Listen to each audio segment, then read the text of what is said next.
2017 সালে দেশের প্রথম জেলা হিসেবে খুলনাকে ভিক্ষুকমুক্ত ঘোষণা করেছিল জেলা প্রশাসন। তবে সে ঘোষণা শুধু কাগজেই সীমাবদ্ধ, বাস্তব চিত্র সম্পূর্ণ ভিন্ন। প্রতিনিয়ত নগরীর অলিগলি, পথঘাট, বাস টার্মিনাল, রেল স্টেশন, হাসপাতাল, মার্কেট সহ সর্বত্র হাত পাচ্ছেন অসংখ্য ভিক্ষুক।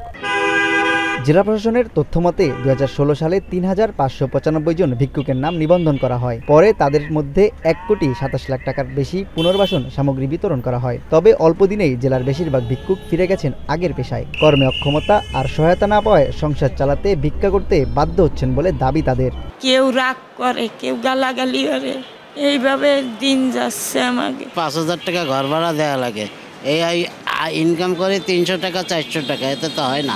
আগে রিক্সা চালাতাম, এখন বাধ্য এখন আমার এই অবস্থায় চলতে হচ্ছে। সুবিধা সুযোগ পাইতে আমি এই কাজ করতে রাজি না। নাগরিক সমাজের প্রতিনিধিরা বলছেন, ভিক্ষাবৃত্তিকে অনেকে বাণিজ্য হিসেবে নিয়ে ফিরেছে আগের পেশায়। ভিক্ষুকদের আইনের আওতায় এনে তাদের পুনর্বাসন করা বা অন্যান্য যে বিষয়গুলো আছে, আইনও রয়েছে, সেটিতে বাস্তবায়ন না হওয়ার কারণে বলা চলে এক ধরনের যে কর্তৃপক্ষের একটা দায়সারা গোছের একটা উদ্যোগ, এবং সেই উদ্যোগটা নিয়ে সুপরিকল্পিত পরিকল্পনা না থাকার কারণে আসলে সেটি ভেস্তে যায়। জেলা প্রশাসন বলছে, সামাজিক সুরক্ষার আওতায় ভিক্ষুক তথা বেকারত্ব কমাতে কাজ করছেন তারা।